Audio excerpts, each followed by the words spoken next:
Nicole Roberts cleared table 9 for the third time that night, scrubbing at a wine stain that wouldn't come out. 26 years old, exhausted, invisible. Just another waitress at Lumière, the most expensive restaurant in the city, the kind of place where a single bottle of champagne cost more than her monthly rent. Nobody looked at Nicole. Not the wealthy couples, not the Hollywood agents closing deals over Wagyu, and certainly not the man sitting in the private booth at the back. There will be no second Guk chances. Suck-Chin. She didn't know exactly what he was. Failure is not an Nobody at option the restaurant tonight. said it out loud, but she knew enough. The tailored dark navy suit that fit like it was stitched onto his body, the crisp black shirt unbuttoned, just enough to say, "I answer to no one." The way his hair was slicked back perfectly, not a strand out of place. The kind of precision that told you this man controlled everything around him, down to the smallest detail. And his eyes, cold, scanning. The eyes of someone who had ordered terrible things and slept well after. Every Thursday at 9 p.m., same booth, same 2 guards at the door, same black sedan idling out front with the engine running. Nicole had one rule about Guk Suck-Chin's table. Don't make eye contact, don't speak unless spoken to, and get away as fast as possible. Tonight, she'd already served his table twice. Both times her hands trembled carrying the plates. Both times, he never even glanced at her. Good. That was how she liked it. Her mother needed surgery. Her younger sister needed tuition. Nicole needed this job. She didn't need trouble. She didn't need to be seen.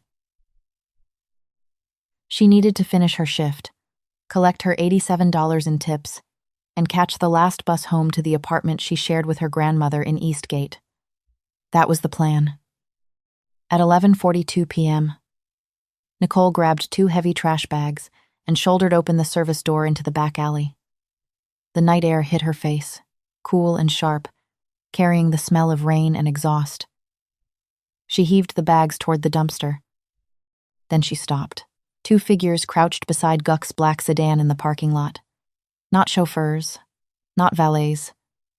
They wore dark tactical vests, gloves. One of them was on his knees, beneath the car's undercarriage, hands working fast. The other stood watch, cradling something long and black against his chest. An assault rifle. Nicole's breath caught in her throat. Her fingers went numb. The trash bag slipped from her hands and hit the pavement with a dull thud. The lookout's head snapped toward the alley. Nicole pressed herself flat against the brick wall, heart slamming so hard she could feel it in her teeth. She didn't breathe, didn't blink. 5 seconds passed. 10. The lookout turned back to his partner and muttered something she couldn't hear. She should run. She should go back inside, grab her purse, walk out the front door, and never come back. This was not her world. These were not her people. Whatever was about to happen to Guk Suck-Chin was between him and whatever enemies a man like that collects. She turned toward the service door. Then she heard the front entrance open. The heavy glass doors of Lumière swung wide, and out walked Guk Suck-Chin, adjusting his cufflinks, his 2 bodyguards flanking him like shadows.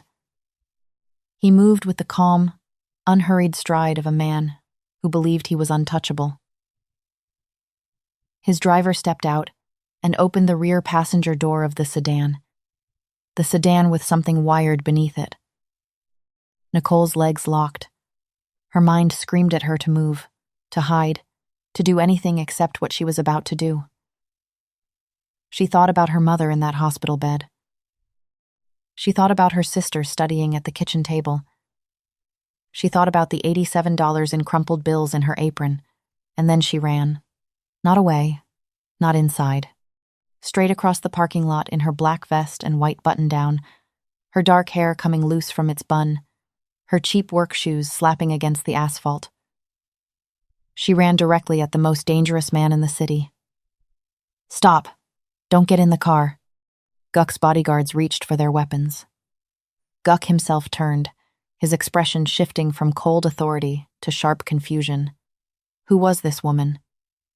This screaming, terrified waitress sprinting at him like a lunatic.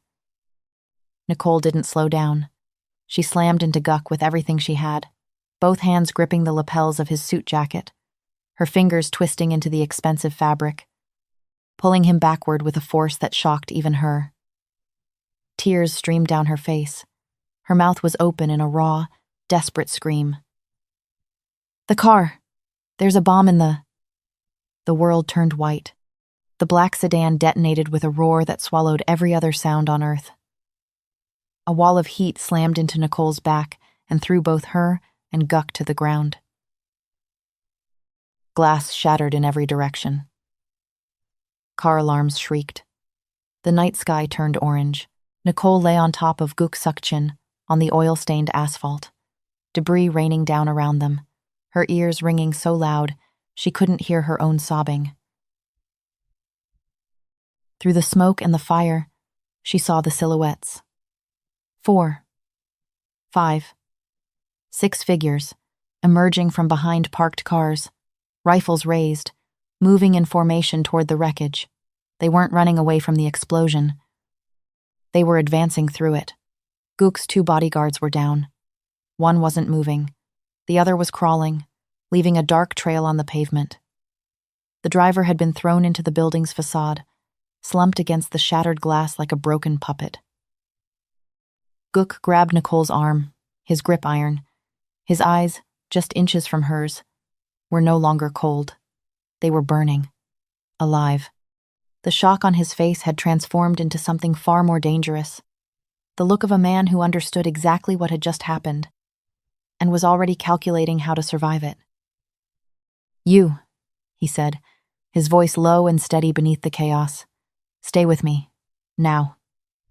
A waitress who just wanted to pay her rent is now lying on the ground with a Mafia boss while armed killers close in through the smoke. She saved his life. But the explosion wasn't the end of the plan, it was just the beginning. And the person who ordered this hit? It wasn't a rival. It was someone Guk trusted with his life. Subscribe to see how this unfolds, and comment where you're watching from. I would love to say hello to you, just to know how far our story is going. 30 minutes earlier, Nicole Roberts had been on her feet for 11 hours straight, and the balls of her feet were screaming louder than the kitchen. The dinner rush at Lumière had started at 6 and hadn't let up. 2 servers had called in sick, which meant Nicole was covering the main dining floor and half the private section by herself. Her apron was stained with red wine from table 4. Her lower back ached from carrying a tray of bone-in ribeyes that weighed more than her grocery bag for the week. And her manager, a pinch-faced man named Gerald who had never waited a table in his life, kept snapping his fingers at her from the hostess stand, like she was a dog. "Nicole, table 12 needs water. Nicole, the gentleman at 7 asked for his check 9 minutes ago. Nicole, are you planning to clear the bread plates from 14 before the entrees arrive? Or should I hire someone who will?" She didn't respond. She never responded. She just moved. Faster, quieter, smaller. That was the trick to surviving a place like Lumière.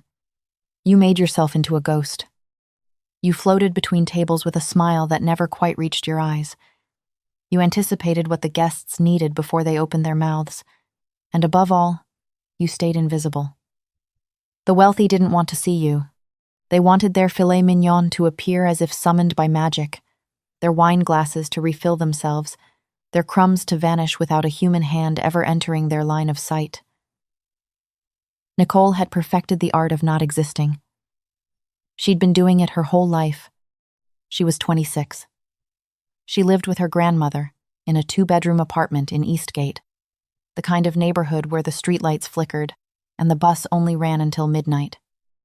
Her mother was in a long-term care facility on the south side, recovering from a stroke that had stolen the left side of her body 8 months ago. The bills were $4,200 a month. Insurance covered less than half. Her younger sister, Deja, was 17 and still in high school, and Nicole had promised her sworn on everything that Deja would go to college. A real college. Not night classes squeezed between shifts. So Nicole worked. She worked doubles. She worked holidays. She picked up every shift Gerald threw at her and swallowed every condescending remark he spit in her direction. Because Lumiere's tips were the best in the city, and because she could not afford to be seen, heard, or remembered by anyone who might cause her problems. Which brought her to the back booth. The private VIP section of Lumière was separated from the main dining room by a frosted glass partition and a velvet rope that the hostess guarded like it was a national border. Behind that partition, every Thursday night at 9 o'clock, the same party arrived. First came the two men in dark overcoats who never sat down. They stood on either side of the booth's entrance, hands clasped in front of them, earpieces visible, eyes moving in slow, constant sweeps across the room. Then came a third man, older, gray at the temples, who checked the booth, the exits, the sightlines, and spoke briefly into his wrist before stepping aside. And then came him, Guk Suck-Chin. He entered Lumière the way a blade enters silk, smoothly, quietly, and with a sharpness that made the air change. He was tall and lean, impeccably dressed in a dark navy suit that looked like it cost more than Nicole's car. His black shirt was unbuttoned at the collar, just enough to suggest he dressed for himself and no one else. His hair was styled back with an almost architectural precision, every strand deliberate, as if even his appearance was a controlled operation. His face was striking but severe, the kind of handsome that didn't invite conversation. It warned you away. Nicole had served his table enough times to know 3 things about Guk Suck-Chin. 1. He drank Hibiki 21, neat, and he never ordered more than 2. 2. He spoke softly, and when he spoke, everyone at the table stopped breathing. 3. He never once looked at her. Not a glance, not a nod. She set down his whiskey. She cleared his plates. She existed in his proximity like furniture, and he gazed through her as if she were made of glass. She preferred it that way. Tonight, Guk's party was larger than usual. 4 men sat with him at the booth, all in dark suits, all leaning in as Guk spoke in low, measured tones. The gray-templed man, his head of security, she'd gathered over the months, stood behind the booth with his arms crossed, scanning the room with the mechanical patience of a surveillance camera. Nicole delivered their drinks on a round tray, keeping her eyes down, her hands steady, her breathing even. She set the hibiki in front of Guk, positioned the glass exactly 2 inches from the table's edge, the way he liked it, and retreated without a word. On her way back to the kitchen, she passed Gerald. His security man flagged you over twice while you were dealing with table 6, Gerald hissed. Don't make them wait. Those people tip more in one night than you make in a month. Nicole bit the inside of her cheek. Yes, sir. And smile. You look like you're attending a funeral. She smiled. It was a graveyard of a smile, but Gerald had already turned away. The night crawled. By 11, the main dining room had thinned to a few lingering couples and a birthday party that wouldn't leave. Nicole bussed tables mechanically, her mind drifting to her mother's next round of physical therapy, to Deja's college applications, to the $87 in tips folded into her apron that would go straight into the envelope she kept in her sock drawer, labeled, "Don't touch." At 11:40, Gerald told her to take the trash out before she started her closing side work. 2 bags of kitchen waste, heavy and reeking of fish bones and garlic. Nicole dragged them through the service corridor, past the walk-in cooler and the mop closet, and shouldered open the heavy metal door that led to the back alley. The night air was cool and damp, carrying the faint threat of rain. The alley was narrow and poorly lit, flanked by dumpsters and stacked crates of empty wine bottles. Beyond the alley, the restaurant's private parking lot stretched toward the street, a small paved rectangle reserved for Lumière's most important guests. Guk's black sedan sat in its usual spot, closest to the back entrance, engine off, gleaming under the single parking lot light like a sleeping predator. Nicole heaved the first trash bag into the dumpster. It landed with a wet thud. She reached for the second. Then she saw them, 2 figures, low to the ground, crouched beside the sedan's rear axle. They weren't dressed like drivers or valets. They wore dark tactical vests over black long-sleeve shirts, gloves on both hands, and one of them had a compact rifle slung across his back. The other was on his stomach, half beneath the car, his arms working with quick, precise movements, feeding something along the undercarriage. Nicole's hands went dead. The second trash bag slipped from her fingers and hit the pavement. The sound was small, barely a thump, but in the silence of that parking lot it carried like a gunshot. The standing figure snapped his head toward the alley. Nicole pressed herself against the brick wall so fast she felt the mortar scrape her shoulder blade through her shirt. She stopped breathing. Her vision tunneled. Every nerve in her body fired a single screaming command. Don't move. 5 seconds. That lasted 5 years. The figure stared into the dark mouth of the alley, his hand drifting to the weapon on his back. Then his partner whispered something from beneath the car, and the lookout turned away, dropping back into his crouch. Nicole exhaled through her nose, silent, shaking. Her knees felt like they were filled with water. She pressed her palms flat against the cold brick and forced herself to think. She knew what she'd seen. She didn't want to know, but she knew. Those men were wiring something to the undercarriage of Guk Suck-Chin's car, something that didn't belong there. Something that was meant to go off. This was not her problem. This was so far from her problem that it existed in another galaxy of problems. She was a waitress. She was nobody. She had a mother who needed her, a sister who depended on her, a life that was small and fragile and held together by tips and overtime and the absolute, ironclad commitment to never get involved in anything that didn't concern her. She picked up the trash bag with trembling hands, placed it carefully in the dumpster, without a sound, and turned back toward the service door. Her hand found the handle. She pulled. Inside, the warm yellow light of the corridor felt like a different planet. She leaned against the wall next to the mop closet, pressing both hands over her mouth, breathing in short, ragged bursts through her fingers. Her heart was hammering so hard, she was sure someone would hear it. Call the police. The thought surfaced, and she grabbed onto it. She reached for her phone in her apron pocket, pulled it out, and stared at the screen. Her fingers hovered over the numbers. And then, the reality settled in like ice water. Even an anonymous tip would bring sirens, and sirens would bring questions. The men in the parking lot would hear them. They'd abort. They'd disappear. And then what? Guk Suck-Chin's people would want to know who made the call. The men who planted the bomb would want to know who saw them. Anonymous didn't stay anonymous in this world. Nicole Roberts, the invisible waitress, would suddenly become the most visible person in a war between people who made other people disappear for a living. She put the phone back in her apron. Not my problem, not my life. Finish the shift. Go home. She pushed off the wall and walked back toward the dining room on legs that didn't feel like her own.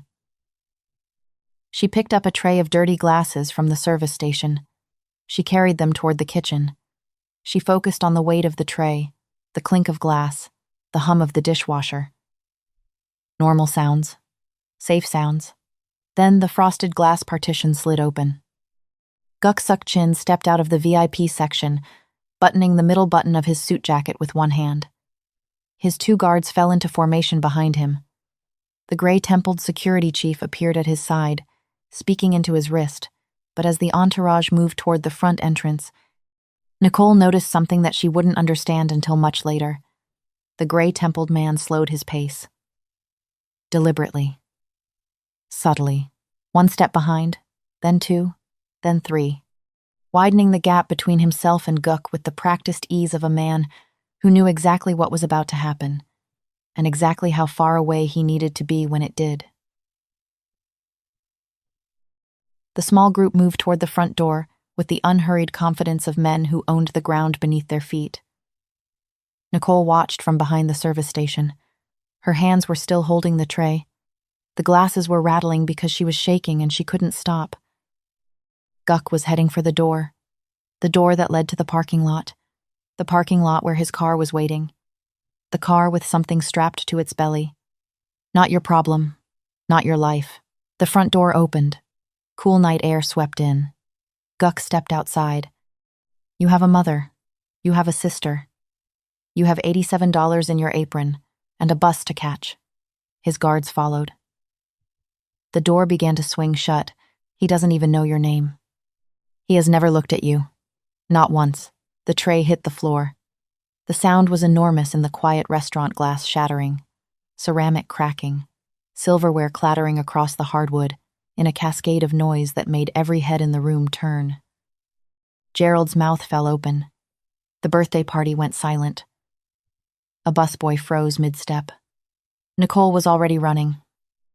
She sprinted through the dining room, past Gerald's outstretched hand and his shouted, "What the hell are you?"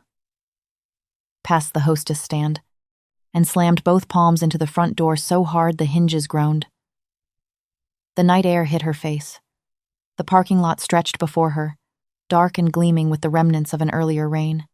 Guk was 15 feet from the sedan. His driver had just stepped out and was reaching for the rear door handle.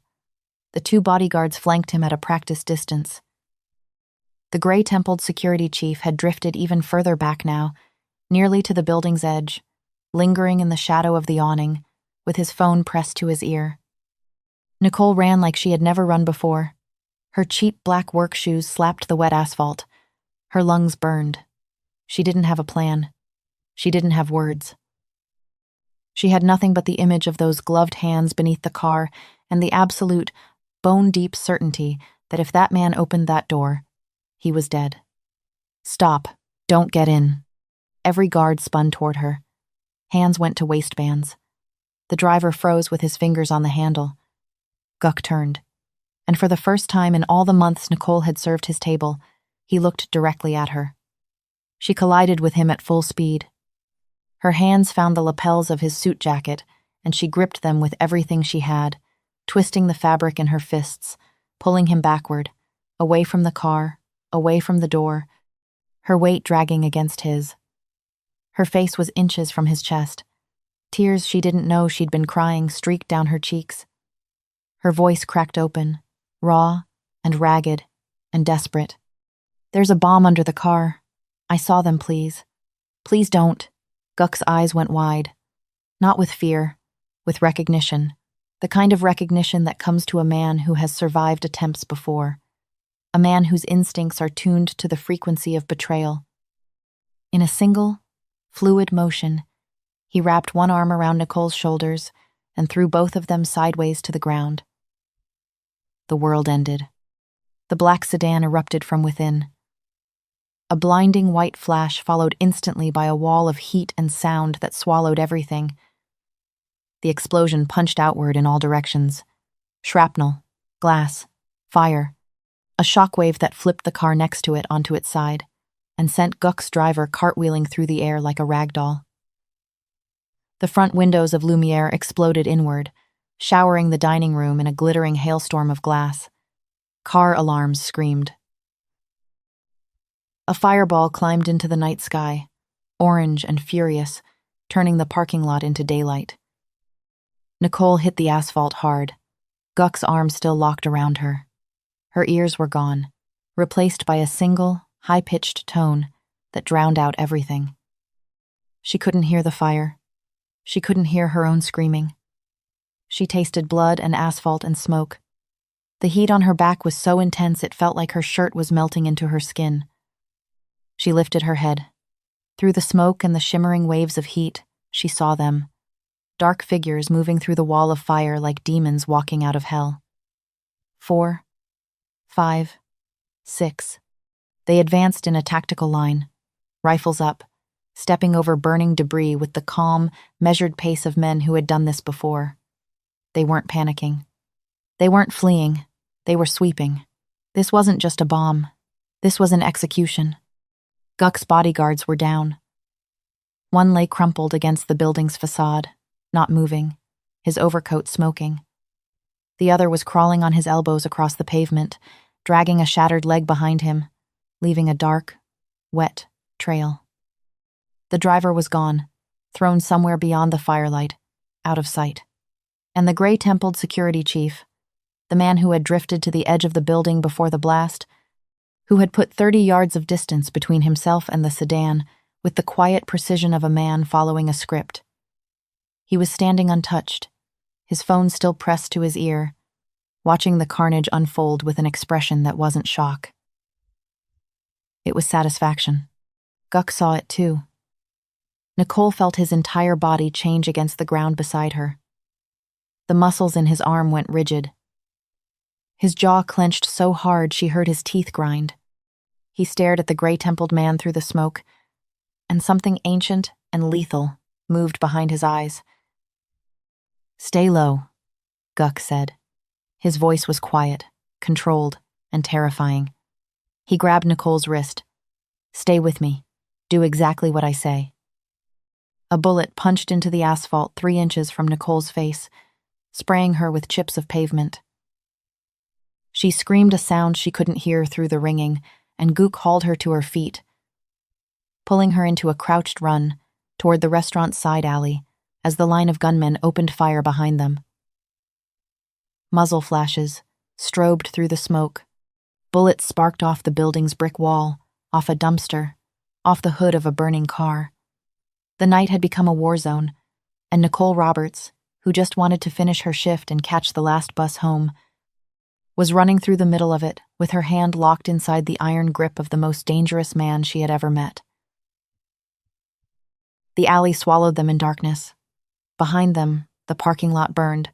The gunmen advanced, and somewhere in the chaos, a man with gray temples lowered his phone and smiled. If you're hooked on Nicole and Guk's impossible alliance, smash that subscribe button and ring the bell, because the next chapter is going to be insane. Comment below Team Nicole or Team Guk. Don't miss what happens next. Their survival is about to face its deadliest test yet. They hit the side alley at a dead sprint. Guk's hand clamped around Nicole's wrist like a shackle. The narrow passage between Lumière's brick wall and the adjacent building was pitch dark, littered with broken pallets and coils of old electrical wire. Nicole's feet caught on something, a crate, a pipe. She couldn't tell and she stumbled, her knee cracking against the concrete. Guk didn't slow down. He yanked her upright without breaking stride and pulled her deeper into the dark. Behind them, the parking lot roared. The sedan was still burning, a column of orange and black twisting into the sky, and the gunfire hadn't stopped.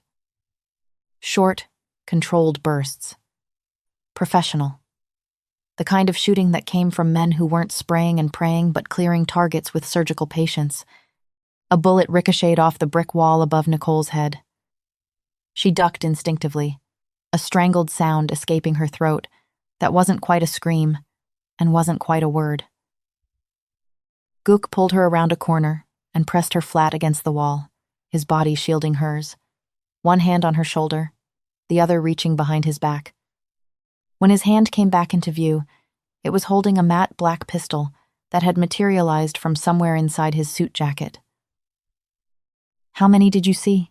he said. His voice hadn't changed, still low, still controlled, as if they were discussing a reservation. Nicole's mouth moved, but nothing came out. Her entire body was vibrating. She couldn't think straight. The ringing in her ears was fading just enough to let in the sounds she didn't want to hear. Boots on pavement, men calling to each other in clipped commands, the distant pop-pop-pop of suppressed gunfire. Guk grabbed her chin, not rough, but firm enough to force her eyes to his. Up close, in the dark, his face was something carved from stone. No panic, no fear, just a razor-sharp focus that cut through the chaos like a blade through cloth. "How many men? At the car, when you saw them?" "2, Nicole managed. Her voice sounded like it belonged to someone else. "2, at the car." But there are more now. I saw 6, maybe 7, coming through the fire. Something shifted behind Guk's eyes. A calculation. A cold, precise arithmetic of survival. "The service entrance," he said. "Where does it lead inside?" "Back corridor, past the kitchen. There's a stairwell at the end that goes down to storage and the wine cellar." "Take me there, now." Nicole stared at him. This man, who had never looked at her, who had never acknowledged her existence in months of Thursday night dinners, was now looking at her like she was the only thing standing between him and a grave. And the terrifying part was, he might be right. She turned and ran. She knew this alley. She'd walked it hundreds of times to smoke a cigarette on break, to cry after a bad shift, to call her grandmother when she was going to be late. Her feet found the path in the dark by memory alone. Left past the grease trap, right around the recycling bins, straight to the service door with the broken latch that Gerald had never fixed. She hit the door with her shoulder, and it flew open. The corridor inside was dim, lit by a single emergency light that cast everything in a sickly red glow. The kitchen was to the left, dark and silent, now that the staff had fled or were hiding. Nicole turned right, toward the narrow stairwell at the end of the hall. Guk was right behind her, moving with a fluidity that seemed wrong for a man his size, his pistol held low and ready, his eyes sweeping every doorway they passed. At the stairwell, Nicole grabbed the railing and descended into the restaurant's subterranean level, a maze of storage rooms, wine racks, dry goods, shelves, and old mechanical spaces that most of the staff avoided because of the rats and the cold. At the bottom, she pushed open a heavy fire door, and they entered the main storage area. It was a long, low-ceilinged room lined with metal shelving units, stacked with canned goods, linens, and boxes of glassware. A single fluorescent tube flickered overhead, buzzing like a dying insect. The air smelled like damp concrete and cork. Guk leaned against a shelving unit, and for the first time Nicole saw that he was hurt. A dark stain was spreading across the left side of his shirt, just above the hip. Shrapnel, maybe, or a bullet graze she couldn't tell. He looked down at it with the mild annoyance of a man who'd discovered a stain on his tie, then reached into his jacket pocket, pulled out a folded silk handkerchief, and pressed it against the wound. "You work here," he said. "Not a question. 3 years. You know every room in this building. Every room, every hallway, every door that locks, and every lock that's broken." He studied her. It was the first time anyone at Lumière had ever truly looked at Nicole Roberts, and the experience was deeply unsettling. His gaze wasn't grateful. It wasn't warm. It was the gaze of a man reassessing an asset, upgrading her from furniture to something essential. "What's your name?" "Nicole." "Nicole." He said it once, like he was filing it somewhere permanent. "The man with the gray hair, standing behind me all night. You saw him in the parking lot?" Nicole nodded slowly. He was standing back, way back, away from the blast. He wasn't hurt. He was watching. Guk's jaw tightened. He pressed the handkerchief harder against his side and closed his eyes for 2 seconds. When he opened them, the last trace of anything human had drained from his expression. What was left was something Nicole had only ever seen in nature, documentaries, the flat, patient focus of a predator that has identified its prey and is simply deciding the method. "His name is Park Jae-won," Guk said quietly. "He has been my head of security for 9 years. He knows every safe house, every route, every contingency. He planned my protection protocols, which means he knows exactly how to dismantle them. He set you up. He set me up. And those men outside are not here to kidnap me, Nicole. They are here to confirm I am dead. They will sweep this building room by room until they find a body, or make one." As if to punctuate his words, A sound echoed from somewhere above them, the heavy slam of a door being kicked open, then another, and another, methodical, patient. Getting closer, then a deeper sound, a low, concussive thud that vibrated through the floor beneath their feet. Then another. Nicole felt the shelving units rattle, heard canned goods shift and clink against each other. Dust sifted down from the ceiling. The fluorescent tube swung on its chain. "What was that?" Nicole whispered. Guk's expression didn't change, but something in his eyes went very still. Secondary charges. They're detonating the interior, collapsing the upper floors. Nicole's blood froze. The dining room, the people, Gerald, the birthday party. They're leveling the building, Nicole. No witnesses, no evidence. If you hadn't run outside to stop me, you would be up there right now. The realization hit her like a physical blow. She gripped the edge of the shelving unit to keep her legs from giving out. She hadn't just saved Guk's life when she sprinted across that parking lot. She had saved her own. The building she'd walked back into. The corridor she'd leaned against to catch her breath. The dining room where she'd picked up that tray of glasses. All of it was being turned to rubble above her head. If she had stayed invisible, if she had finished her shift and minded her own business, she would be buried under it. Another detonation above. Closer. The ceiling groaned. Nicole's stomach dropped. They're inside the building. How many exits from this level? She forced herself to think. Panic was a luxury she could not afford. 2. The stairwell we came down, and a service elevator at the far end that goes up to the loading dock. But if they're clearing the building from the top, they'll have someone on the loading dock already. What about the wine cellar? It's through that corridor. She pointed to a narrow passage between 2 rows of shelving. But it's a dead end. 1 door in, no door out. What's in it? Wine. Thousands of bottles. Stone walls. It's the oldest part of the building. It used to be a bank vault before the renovation. Something that might have been the ghost of a smile crossed Guk's face. A vault. Good. Thick walls. If the upper floors come down, the vault holds. But if we go in there, we're trapped. If we stay here, we're dead in 3 minutes. In the vault, we control the entry point. 1 door, 1 corridor. They cannot flank us. He checked the magazine of his pistol. Nicole counted the rounds with him. 7. 7 bullets against a small army. I need you to trust me, Nicole. She almost laughed. Trust. She was standing in a basement with a bleeding Mafia boss, while armed men hunted them like animals, and the building collapsed above their heads, and he was asking for trust. But she looked at the stairwell, and she heard another door slam above them, closer now. And she understood with absolute clarity that the only way out of this building alive ran directly through the man standing in front of her.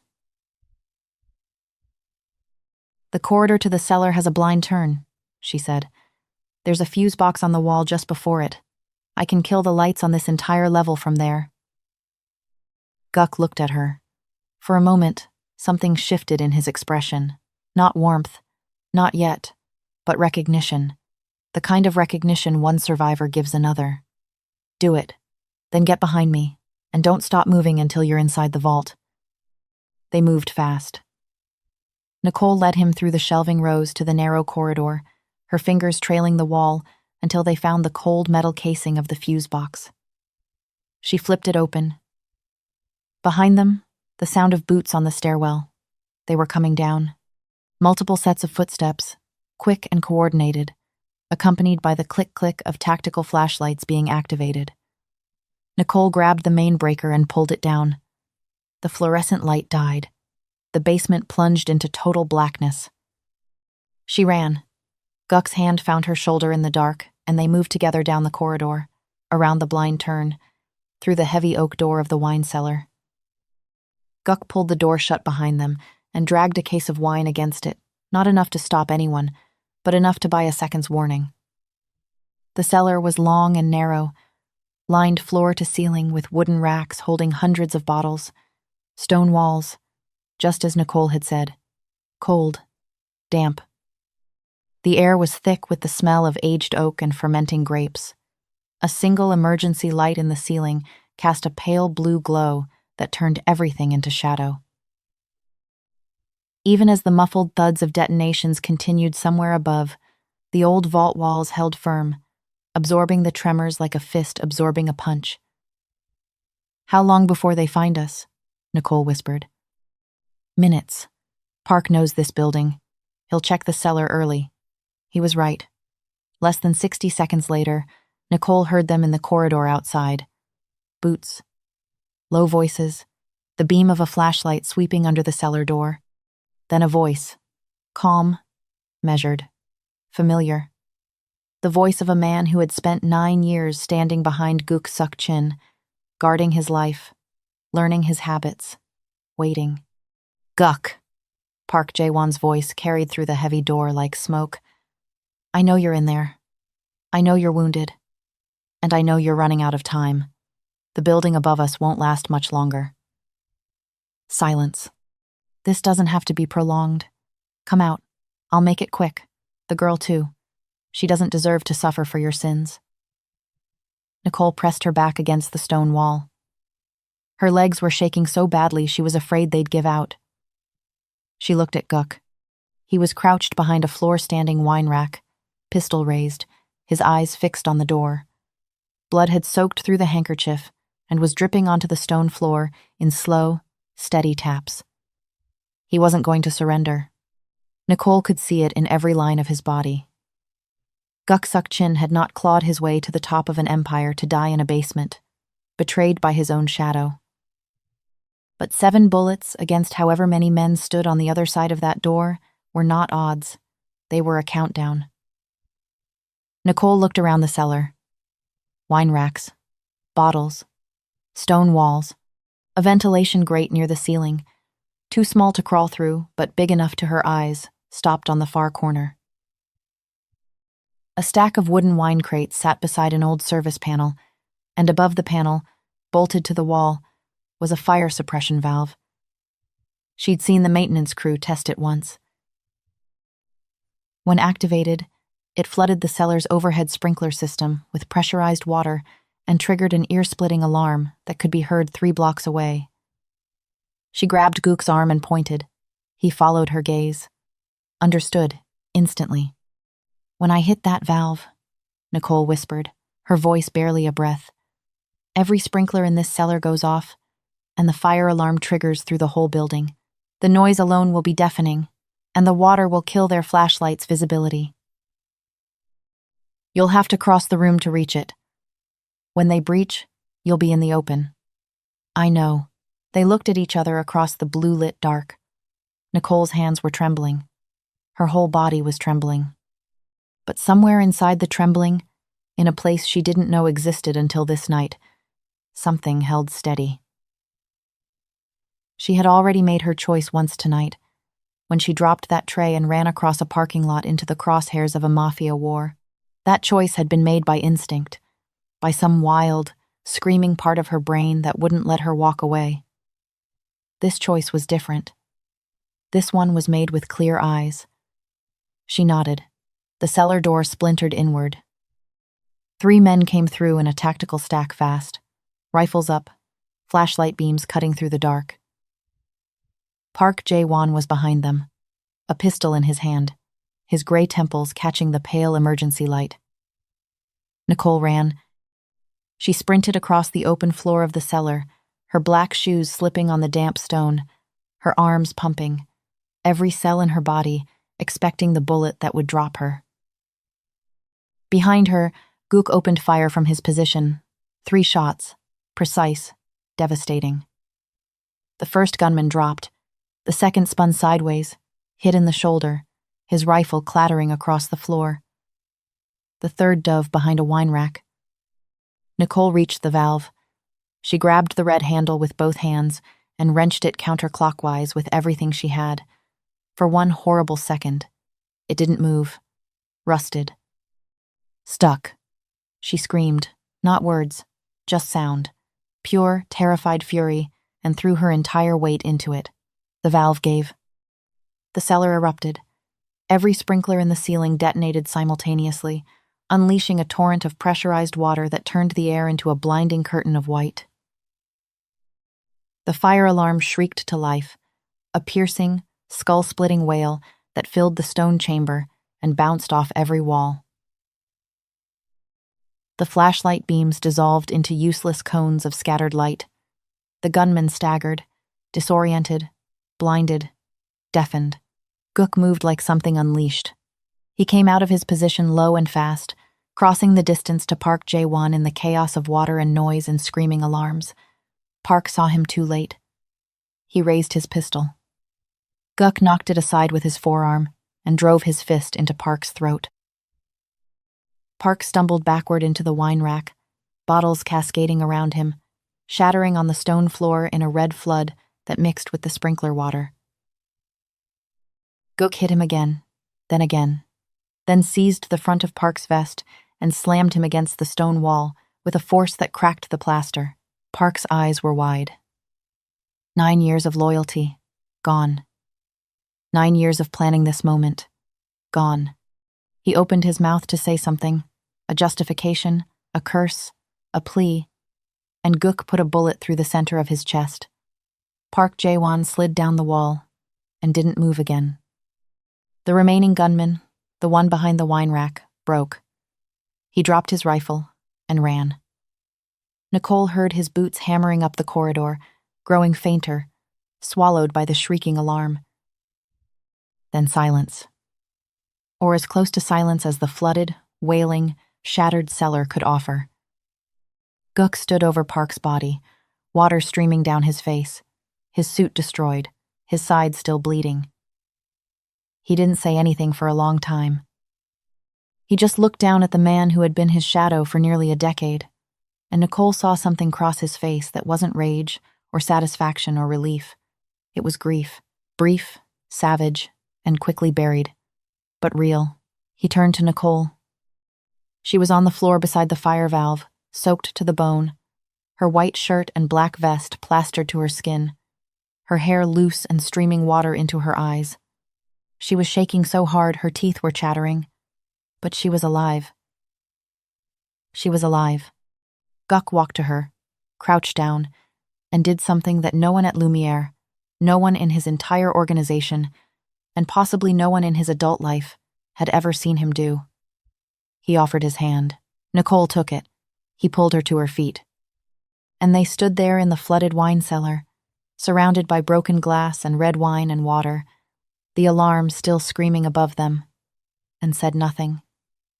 Because there was nothing left to say that the night hadn't already said for them. The fire alarm did what Park Jae-won's coup never intended. It called every emergency service in the district.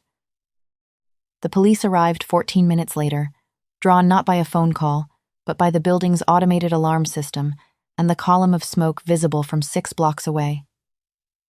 Then the fire department. Then the paramedics. Then a second wave of police that looked different from the first plainclothes detectives. Federal agents. Men in suits who didn't wear badges but carried authority like a loaded weapon. What they found was devastation. The parking lot was a crater of twisted metal and scorched concrete. Lumière's upper floors had partially collapsed inward, the secondary charges having gutted the dining room, the kitchen, the private VIP section. Everything. The elegant room where Nicole had served bone-in ribeyes and Hibiki 21 was a mountain of plaster and shattered glass open to the night sky. Gerald had made it out through the front before the secondary charges blew, herding the birthday party guests ahead of him with a terror-fueled authority that no one who knew him would have believed. The kitchen staff had fled through a side exit. Not everyone had been so lucky. 2 dishwashers who had been in the walk-in cooler were pulled from the rubble with broken bones and smoke inhalation. They would survive, but only just. Nicole sat on the back of an ambulance with a shock blanket around her shoulders, an oxygen mask over her face, and an EMT shining a light in her eyes. She watched the chaos unfold like it was happening on a screen. None of it felt real. Gerald was somewhere in the crowd, a bandage on his forehead, talking to a detective in the shaky, rapid-fire cadence of a man who had just watched his livelihood turn to dust. The birthday party guests huddled near a police barricade, still in their evening clothes, mascara streaked, champagne long forgotten. Deja had called her phone 11 times. A black SUV pulled up to the perimeter. 2 men in suits stepped out and spoke to the lead detective, who immediately looked at Nicole and walked away without asking her another question. The 2 men approached her, polite and blank-faced, and told her she was free to go home, that her statement had been taken care of, that she wouldn't need to appear in any reports. Nicole understood. This was Guk's world. Things disappeared in Guk's world. Witnesses, evidence, problems. She pulled off the oxygen mask. Is he alive? Mr. Guk is being treated. He asked us to ensure you get home safely. They drove her to Eastgate in the black SUV. She walked into her apartment at 347A, closed the door behind her, and sat on the kitchen floor in her soaked, blood-stained uniform without turning on the lights. Her grandmother found her there 20 minutes later, pulled her into her arms, and held her while Nicole cried so hard she couldn't breathe. She didn't hear from Guk Suck-Chin for 6 days. She didn't go back to Lumière. There was no Lumière to go back to. She sat in her apartment, jumping at every sound, barely sleeping, replaying the night on an infinite loop behind her eyes. She told Deja she'd been in an accident. She told her grandmother the truth, because her grandmother had survived worse things than Mafia wars in her 71 years and deserved honesty. On the 7th day, a woman in a tailored gray suit knocked on her door. She introduced herself as Guk's personal attorney and handed Nicole a leather folder. Inside was a letter. No signature, no name, just 5 lines in precise, elegant handwriting. The debt I owe you cannot be calculated. What follows is not payment. Payment would be an insult. This is a guarantee. Your family will never struggle again. You have my word, and in my world, that is the only currency that matters. Behind the letter were documents, a trust fund in Nicole's name, seated with an amount that made her vision blur. Full medical coverage for her mother, transferred to the best neurological rehabilitation center in the state. Every bill prepaid for the rest of her life. A college scholarship for Deja, any school, any program, all expenses, no ceiling. And the deed to a house. A real house. 3 bedrooms, a backyard, a neighborhood where the streetlights didn't flicker and the buses ran all night. Nicole held the folder in her lap for a very long time. She never saw Guk Suck-Chin again. Not in person. She would catch glimpses of him sometimes in the years that followed. A photograph in a news article about a corporate acquisition. A flash of a dark suit in a crowd. A name whispered in certain circles with a reverence that bordered on fear. He rebuilt his empire. He replaced his security. He continued to operate in a world that existed parallel to the one Nicole inhabited, a world of power and violence and cold calculation that she wanted no part of. But she kept the letter. She folded it into a small square and tucked it behind the photograph of her mother on the mantel of her new house. And every time she looked at it, she remembered the night she dropped a tray of dirty glasses on the floor of the most expensive restaurant in the city and ran toward the fire instead of away from it. Not because she was brave, not because she was heroic, but because sometimes the most invisible people see things that no one else can, and sometimes seeing is enough to change everything. If you made it this far, you already know this story hit different. Smash that subscribe button and turn on notifications because you do not want to miss what comes next.